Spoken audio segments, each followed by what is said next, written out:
Hey folks, I have read your teaching plans between yesterday and today and given you feedback on the teaching plan and in the rubric for that assignment.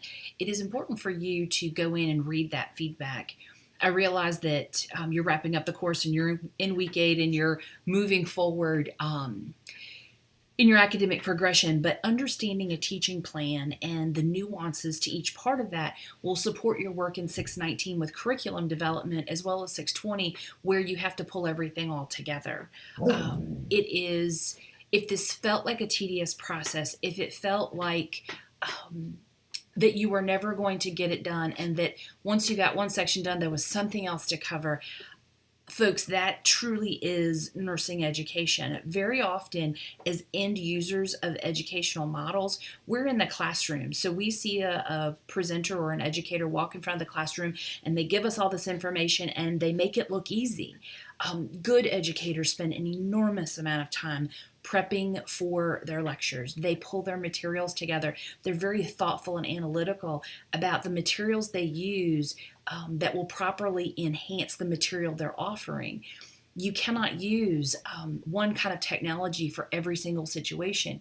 If you're in the hospital setting, it would be really, really difficult to use like the technology of Poll Everywhere or Kahooted or Quizlet. It's just not practical.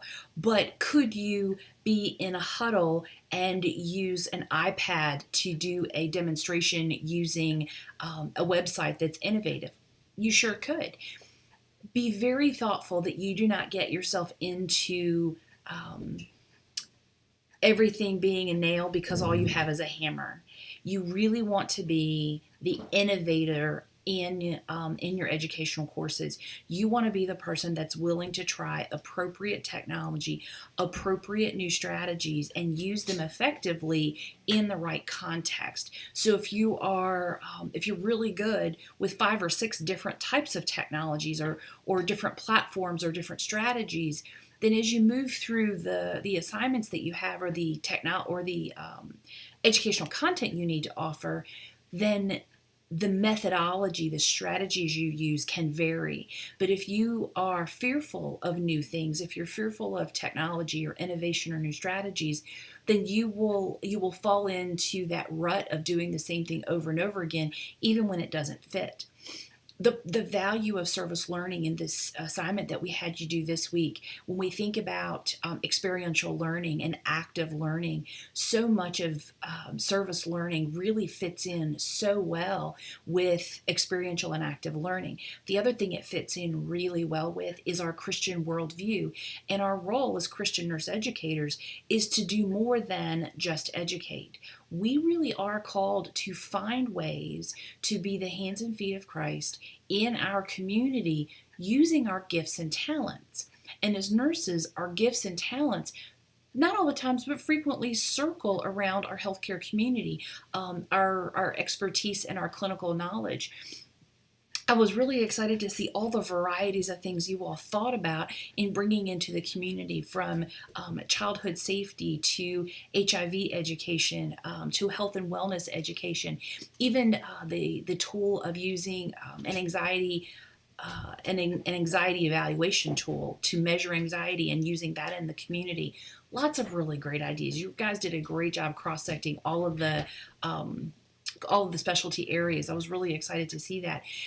I also think many of you really did understand how important service learning was as an educator and how we need to be taking our education further in serving our community. It's not enough for us to know what we know and to serve in an employment setting. But as Christian nurse educators, we really need to take that professional practice further to benefit our communities, and you guys did a great job biblically finding some support for that. So take a look. If I have given you feedback. If you feel like you added things and I have missed them, it is easy to do. After you read 16 or 17 of these, everything starts to blend together. I try to read them 2 or 3 times, open up all the hyperlinks I can find.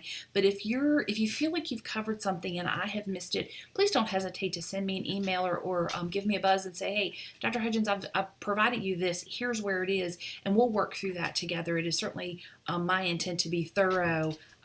But I can certainly miss things in it, and especially an assignment like this that has lots of complexity. Just know that if I've overlooked something or you feel like you've covered it, let's talk about it and address any gaps that there may be. I'm going to touch briefly on next week, or it's not next week, it's this week. Many of you are already working on your presentations.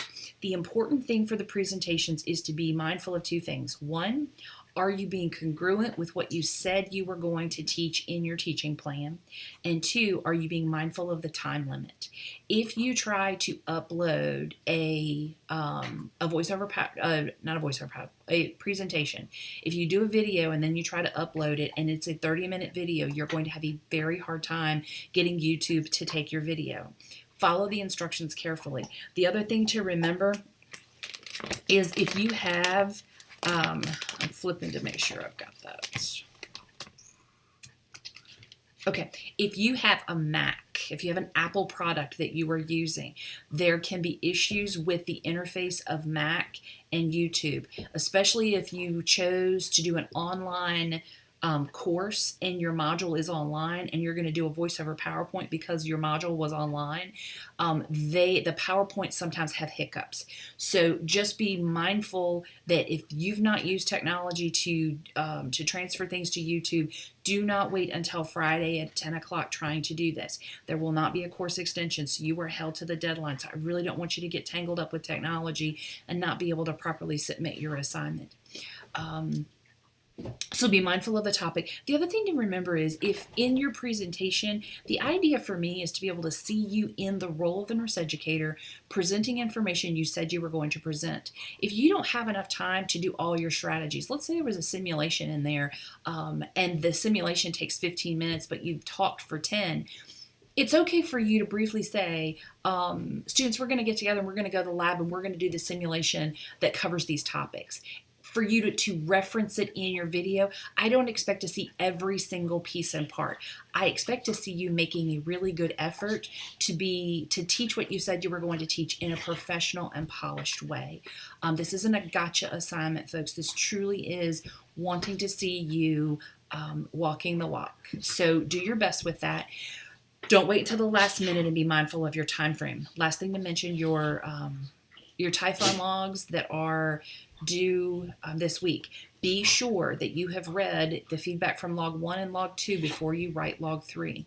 I'm going to encourage you to go into your log, filter for 618, make sure your 50 hours are documented, that your duration total hours has 50 hours. If you've broken up your goals and objective time into a subcategory of goals and objectives, let's say you used 5 hours, it's great to put it there, but also put it in your duration column, that summary column, so that you are filtered entirely for those 50 hours in one column. When you get ready to graduate, that column should have 200 hours. And if you've pulled them apart in subsections but not put them up in the roll-up category, then your hours won't align and you'll be fixing that later in the course, and that can get pretty tedious. So get it right now. The other thing to note, your evaluations that your preceptors are doing, as well as your own evaluations of your site and your preceptor, all of those have to be done and submitted into Typhon before the end of the course. If these are not done, you will not earn a grade for the course. You will be posted as an incomplete. That's in the MSN handbook. So just be very thoughtful. It is your responsibility to follow up with your preceptor and say, sir or ma'am, have you done the evaluation? If you believe that it's been done, if they say that it's been done, trust that.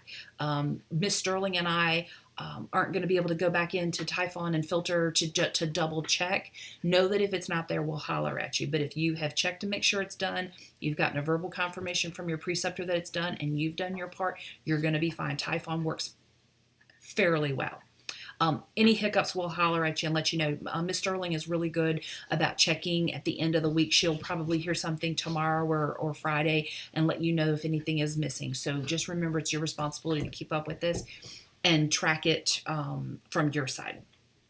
Okay, we've talked about this week. We've talked about your presentations. We've talked about the Typhon logs. Oh, the last thing, you're going to be wrapping up week 8 right as we are beginning to enter into the weekend before Christmas. Know that I'm going to be working on grading odds and ends through Friday, probably mid-afternoon. After that, I have a date with my husband. I don't know where we're going, but he says I'm going somewhere nice. So I've got to get all dressed up and plan on dinner with him. We're going out of town to celebrate Christmas with our daughter in South Carolina. So I'm going to be packing up everything and carting it with me.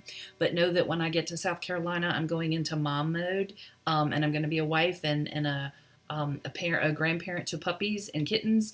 So I am going to be off the grid for Christmas.